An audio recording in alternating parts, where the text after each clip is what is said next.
Welcome back. You're watching Here and Now. We're talking about rape culture in Kenya, how it's handled by the media, by the justice system. So let's introduce our panelists to you right now. I'll ask them to introduce themselves, and then we'll get into a conversation about that. So we'll begin with you. Thank you, Janet. My name is Wangu Kanja from the Wangu Kanja Foundation, and we also convene the Survivors of Sexual Violence in Kenya network, and we work towards eliminating or ending sexual violence in Kenya. My name is Lina Kitala. I'm a radio presenter and a producer, and I'm also a rape survivor. My name is Libby Dambo. I am a musician, a singer-songwriter. Okay.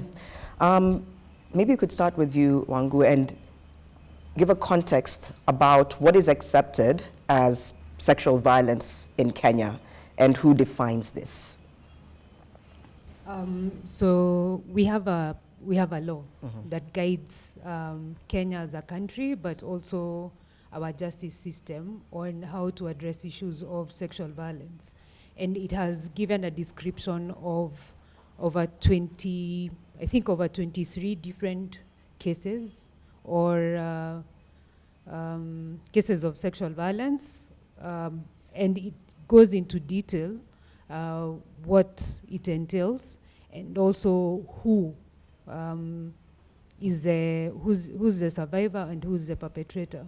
And one of the things that I should actually mention is anyone who's below 18, as per the law of Kenya, the Sexual Offences Act of 2006, anyone who's below 18 cannot consent on sexual relationship. That's a minor, that's a child. Anyone who's above 18 can consent, but they have the right to say no if they feel uncomfortable, whether it's a man or woman. And if you go ahead and coerce them or force them to have any sexual relationship, then you will have raped that person because they have not consented to having a sexual relationship with you. Okay. Yeah. Okay, thank you for emphasizing those important points. Lina, if I can come to you and share what you can about your story, and more than that, tell us about how your case was handled. I was actually telling Libby how it's now 2 years and still I've not gotten justice for what happened to me.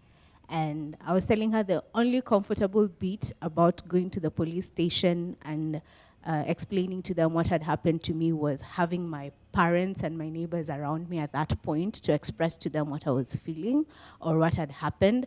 And how the lady who was at the station, how she questioned me and everything, that was the only point that I felt at peace. But everything else in relation to the case, it hasn't gone anywhere, basically.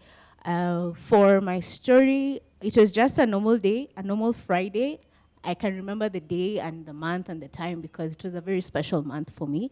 It was my birthday month, so I was very excited. I was heading home, a road that I have traveled for many years since I was a teenager. And I was walking home, and I realized that there was someone who was walking behind me. So my gut instinct felt like, should I run? Should I still walk towards the gate? But I had walked that road so many times with people behind me, so I brushed that gut feeling and I continued walking. When I reached just right at our gate and I'm about to take the keys, I looked behind because I figured maybe it's one of my neighbors. So I was like, hi. And that's when the guy jumped me.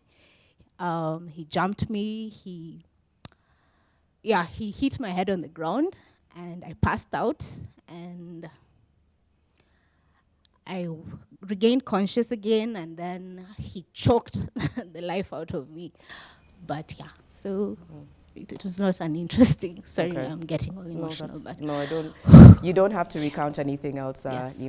I'm very sorry that happened to you. You talked about the fact that you only felt a sense of, I think you used the word comfort when you were surrounded by your family, went to the police station, were received by a female officer. I believe that's what you said. Yeah. And then you've talked about the fact that years later, nothing has come of the case. And I know later on, even with Wangu, we'll talk about how these cases are handled and what needs to change. What are you currently doing to try and pursue justice for your case? Have you gotten to a point where you're saying there's really no need? I actually got to that point. I think when last year ended, I literally told my parents, there's no need to pursue this. I think I just need to seek myself healing, until Livy approached me and she was like, I have this burden, I have this project I want to do, and I really, really want you to be part of it. And when she came and shared that your story is also in this project, so I felt the urge that I think even if justice may not be found through the judicial system, perhaps I can give someone a voice by sharing my story. Okay. Yeah. Libby, you know, we spoke and you talked about just what Lena has said, that you really had this burden. You were hearing this story from a lot of friends. You were seeing it in your surroundings. What did you then do with that, and how are you sharing these stories? So I'm a musician. I felt very weak when my friends would tell me that they've experienced something so horrible and I can't do anything. I can't fight for them physically, you know, I can't go after these people, I can't go to the courts and fight for them. So I called up a friend and I told her, we have art. She's an actor. So I told her we have art. And art is a very powerful weapon that can be used to talk about issues. And so we challenged each other to use our art. So a month or 2 weeks later, I walked into studio and I was recording my album, and I was so burdened, and I just sang out a song. And so it took about 16 months of working on the song, to be able to tell the stories of rape survivors and to seek justice for them from society. And the song is called Rise Again. I released it in May this year. And the song just talks about what a rape survivor is auctioned to. But also it's a song of hope that at the end that I will rise again, because I'm a Christian. I believe that God, the author and perfecter of our faith, he restores us to health. But just because there's God doesn't mean someone deserves to be raped. The song addresses very many aspects about religion and how we hide behind religion. Talks about the justice system and how people find it easier to blame the survivor as opposed to focusing on the perpetrator. And so Rise Again project, and it became a campaign with 5 parts: blogging, events, the song itself, and now social media outreach and talking to people in different forums. Yes. And it's incredible work, and we'll come Thank to you. what's next a little later on. Wangu, she's just raised the point, and you raised it earlier. The perpetrator, sometimes maybe the focus on that isn't as heavy as it ought to be. Tell us your thoughts about that and how the justice system and even community handle perpetrators. So most of the time when a person goes through any form of sexual violence, the first thing people shift the blame to the victim, which we are not supposed to do, because it's someone, an individual who violated another individual. So we should focus on the person who violated the individual and not the person who was violated. Because at the end of the day, we need to hold that specific individual or a group of people accountable. And the number one thing to actually restore dignity to all survivors of sexual and gender-based violence is actually helping them access justice, but not justice, but in a timely manner. When it takes 10 years, you're re-traumatizing that person over and over again. If each and every single time she has to go to court, today it's a mention, tomorrow it's a mention, the next day, and you're facing your perpetrator. So you're re-traumatizing that person over and over and over again. And it gets to a point where the person actually gives up. So I hear you when you say you're frustrated, because when it happened to me in 2002, the number one thing I decided to do is not pursue justice. Because the reception I got from the first person that I actually told that I was raped was, "Are you married?" And I was like, so what has marriage got to do with anything? Yeah. But their perception is, as a woman, if you're raped, then it's like you're tainted. So your significant other or spouse or partner should actually just leave you and move on to someone else. And it happens to both men and women, where a man will be raped and they go to disclose to their loved one and they leave them, saying, "You're a weak man." And that's not the case. The person did not call upon themselves to be raped. It's someone who actually, maybe even a total stranger, that raped them either from their way to, from work or to work, or in an office, because it happens both in public and private spaces. And perpetrators are both men and women, but majority are men, men who rape other men. And it doesn't choose which culture, religion, status that you're coming from. It affects anyone and everyone. And it doesn't only affect the person who has gone through the violation, but also the family. Yeah. So it's a violation that actually we need to address as a social issue than an issue that just affects women and girls. Yeah. Okay. I'm sorry that that happened to you. And you mentioned that it does need to be, that we need to address it as both men and women who are survivors. We did try to get men to come on the show, but it proved to be really difficult. What's been your experience trying to work through justice and trauma with men? And how then can we also create the kind of community that allows them to feel like there's a safe space where they can say this happened to me? So I think we need to do a lot of education and information sharing, because we've been socialized, especially men, when they are growing up, they are told, you need to be strong. A man doesn't cry. A man needs to provide for their family, but you're not given the formula. So you end up every step of the way when you're growing up, it's a hassle. It's a process where you have to always show that you're a man. So if it happens to you, then it becomes even more difficult to come out and say, I was raped as a man, because everyone will look down on you and say you're a weak man. Yet, the likelihood of you being in a situation where there are like 10 men and then they gang rape you, you don't have power to control anything at that particular time. So we need to actually create a safe environment where we talk about sex, sexuality, and sexual violence, where we give information, like all media houses get to understand the impact of sexual violence so that they can share information, where to access services, what is needed for a person to do, but also how to preserve evidence.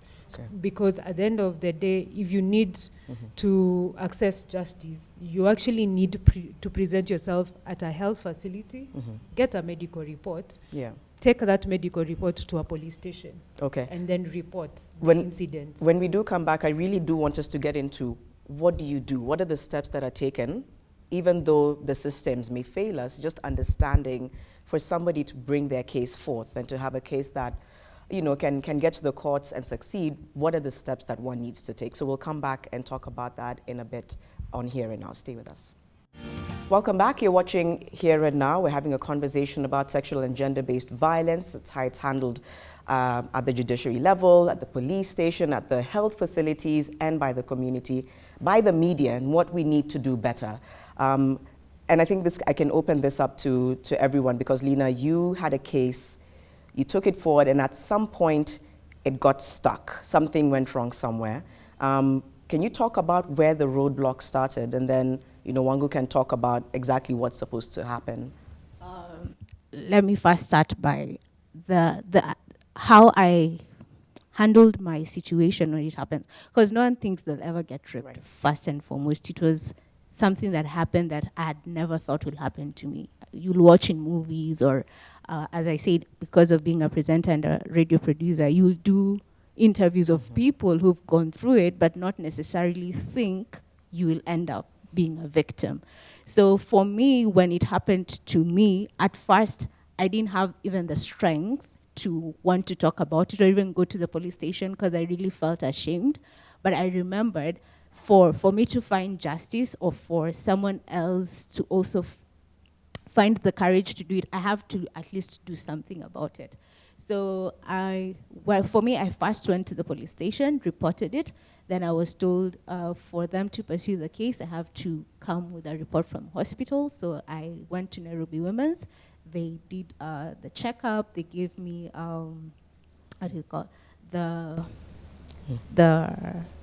form I filled, and then they gave me, they did the checkups, and then now they gave the report of who I am, what had happened, of the incident, and then I took that back to the police station. Then at the police station, they asked me, what did you have during that day? So I gave the clothes that I had. I gave, what's it called? They told me, did they do anything else? I told them the guy stole my phone. So they told me, do you have the number? I gave them the number. I gave them whatever they needed to track the phone. And after 2 or 3 months of trying to follow up from then, that's where the case just went mute.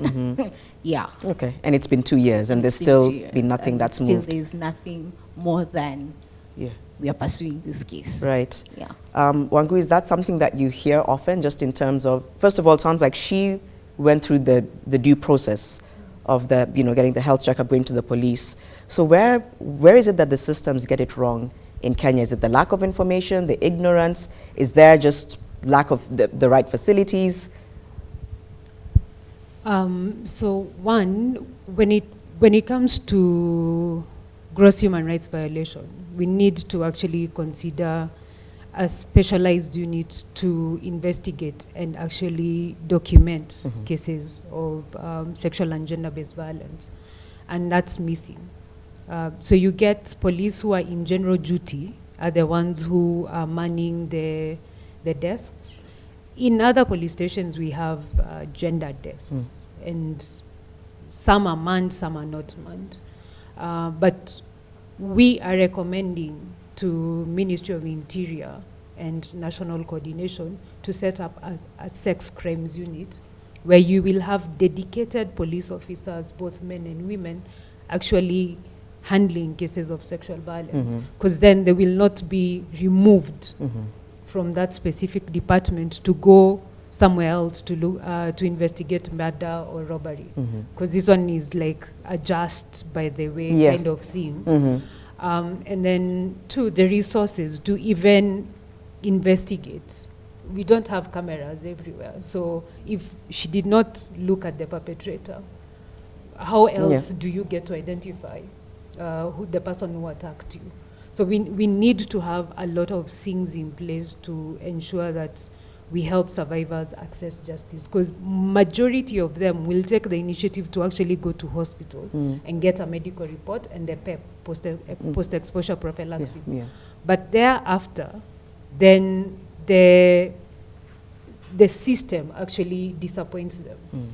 And it has, we've made some baby steps in the right directions, but I think we need to do more. The government needs to invest more so that we are able to even track serial rapists. Right now we can't, because we don't have we don't have the database.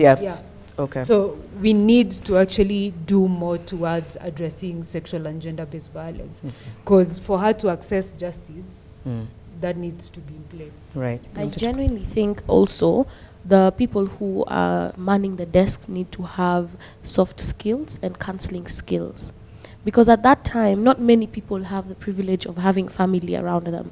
There are a couple of people who now doing this project who now share their stories. They were in a new place where they didn't know anyone. And so when they go alone, the hostility they find, and I don't even quote unquote blame the police that much, because this person has been manning maybe a desk and dealing with someone who's stolen money and dealing with wife battery and dealing with all manner of cases, and then someone who is emotionally scrumming, they don't know how to detox what has just happened to now deal with this one with soft skills and then now come back to that mess. And that's why it's very important to have one unit that is dedicated and they're actually trained with counseling skills, so that even as the person waits for them to be heard, they know what to do and what to say, what words to use that are not hostile, or how to phrase statements that the person doesn't feel like it's my fault. Right. You know, you can ask a question, what were you doing? That in itself assumes that I was doing something that warranted. But if you ask, how was your day like on that day? You know, that's a different approach. So Just they need to allowing them to feel like it's a safe space Yes. where they can talk about I was it. actually telling Libby that when you look at gender violence or rape, for instance, people don't consider it as huge as murder. Like someone shot so and so, then that's huge. But someone got raped, yeah, maybe they did something. Maybe they were not wearing the right clothes. Maybe they put themselves in a situation that led to them getting raped. But one thing as a survivor can tell you, being raped and someone actually taking a gun and shooting you is one in the same, because they literally strip you, like, yes, of your dignity and everything that was dear to you. They literally take it, not just from you, but even for the people around you. Yeah. Yeah. You alluded to this when we spoke earlier on, and maybe you can comment, is there's also the way, you know, rape and gender-based violence are talked about in the media, in articles, and comment on that and maybe shed some light on what skills does the media also need to be equipped with when they're covering stories or talking about them, that also is done with some sensitivity and just having the sense not to downplay some of the issues like we've seen played out. I know you commented about that earlier. What I've seen, especially the media, is you take the story with a laxness. You know, it's like you're reporting about the tax evasion cases or someone doing corruption. When you're dealing with something like rape, one, the story of the survivor is their truth. It has to be told as they tell it. So sometimes you find when maybe in a newspaper article, they change the wordings and then they put so much of the victim's story and then they kind of justify. So maybe talking about a lady, she had gone out and was doing this and she was drunk and she was, you know, so when you're giving the information about the lady, you're talking about, you're kind of justifying her actions. And then when you're talking about the perpetrator, you say that they've denied the claims, or the man is a businessman, a well-renowned businessman from this place. Such positive attributes to the perpetrator, but such negative attitudes towards the survivor. And so what it does as a reader or someone who's listening, what they're already pre-exposed to being defensive to the perpetrator. And which is wrong. At the end of the day, the media is supposed to be the middle ground, telling both stories with its truth. We cannot frame it in a way that makes the perpetrator look much better. Or how we, like the news articles, in the United States, a serial rapist hung himself a few days ago. And what they've been talking about him is billionaire so-and-so. You know, when R. Kelly's story comes out, we're talking about renowned musician, famous musician. We have such positive attributes. Revolution of R&B belonged to this man. But when we're talking about the survivor, we're talking about some lady from somewhere. Very good point. Why do you think that is? So one, socialization, but also for a very long time, the structures that we have in Kenya, but also around Africa, our structures are very patriarchal. So it's the man first, the women after.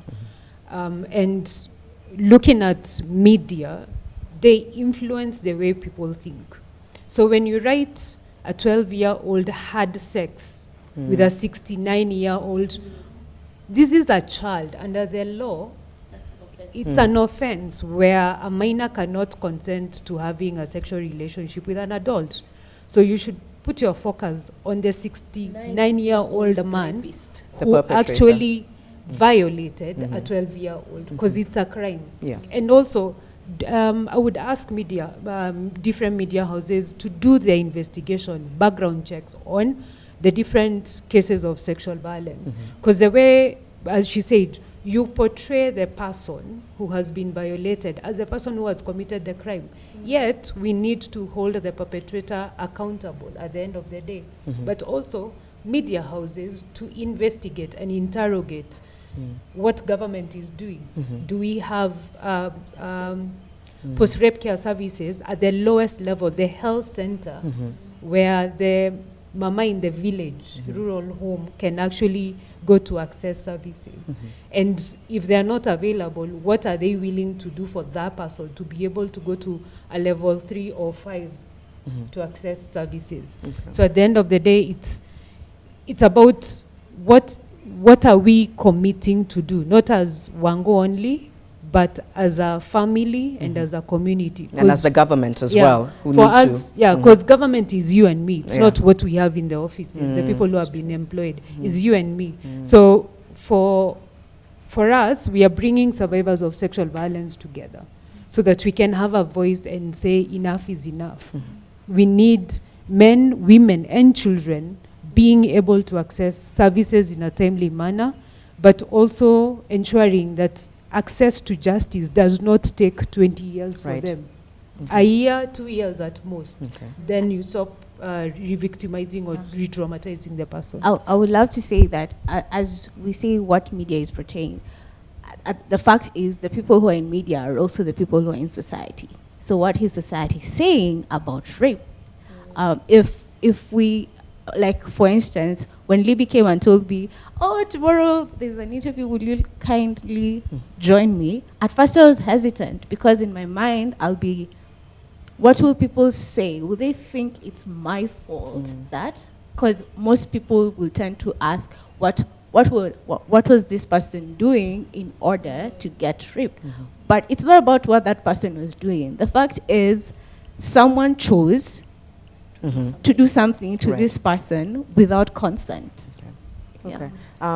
Just before we go, I know, Wangu, you said that there's some resources or details or contacts that you have. We'll get that and hopefully put those up on the screen. Just it's important that people have also access to information where they can seek counsel. But I wanted, before you go, because you talked about being a person of faith, I wanted to just, for you to quickly touch on what you think the role of religious houses are as well in creating a safe space where survivors feel like they can be open about their experiences and not feel judged. Religious houses, for especially Christianity, we are to share the heart of God. And the heart of God is plain and simple, that all those who are weary can come to him. So we need to have support groups, even in religious centers that are for rape survivors. Same way we have AA meetings, that we need to have that. A place where that they can receive counseling, because counseling also in itself is an expensive endeavor in itself. So the church needs to come hands-on and also make a stand. Very many times during the political things that happen, politicians go to churches to make a stand. Why can't the church go into society and make a stand against toxic masculinity or toxic sexual traits? Okay. Yes. All right. Well, yes. And also to add on that, is the church even ready to speak about sex?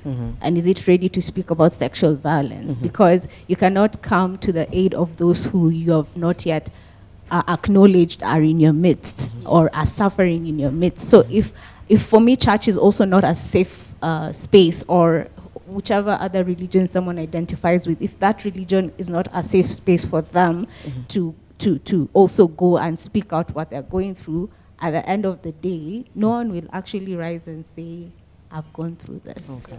All right. Thank you all so much. Thank you for sharing your stories. And thank you for just wanting to stand firm and pursue justice. And I wish you all the best with that. We will share the contacts that Wangu will share a little later. Libby, thank you as well for using your art and your voice for this conversation. We'll be right back with my final thought.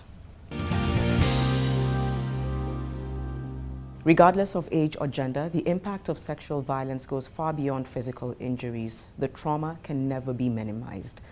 As a society, we need to question our systems, but most importantly, we need to question ourselves. If you're watching and you're affected by sexual violence or know somebody who is, here's some resources that are going to appear on your screens where you can reach out for help, and please use them. I'm Janet Bogwa. Thank you for watching Here and Now. Thank you to our amazing panelists today for sharing their thoughts and their experiences and their views. Let's keep this conversation going online as well. Use the hashtag HereAndNowKE on Twitter. We'll see you again next time. I was late from work. The street lights were off. Then you grabbed me from the back and you ripped off my cloth. Please stop,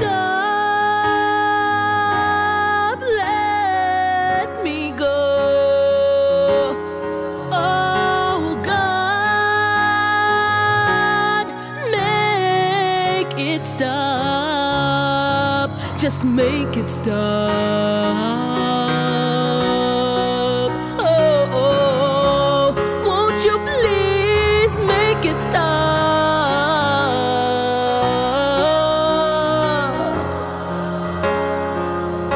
Just got into bed and I kissed you goodnight. Said, baby, I told you I didn't want anything just for tonight. I'm begging, stop, let me go. I'm crying, stop.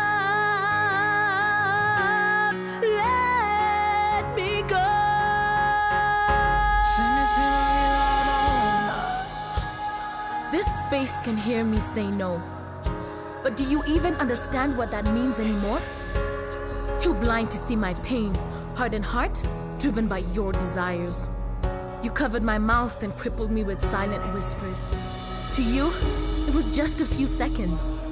But in those few seconds, you auctioned me to a broken system that finds it easier to crucify me than hold you accountable, insisting that I asked for it, blaming my short skirt or late nights. But if only they understood that misplacing the blame only empowers you. You auctioned me to a system that hides behind religion, defending your name and honor, yet the holy book is centered on justice for the oppressed. I know healing is inevitable because the author and perfecter of my faith will restore me to health and he will heal the wounds. But regardless, no one deserves to be raped. So this is me. This is me waging war, and I will not be silenced. Because I'm no longer your victim, I'm a survivor.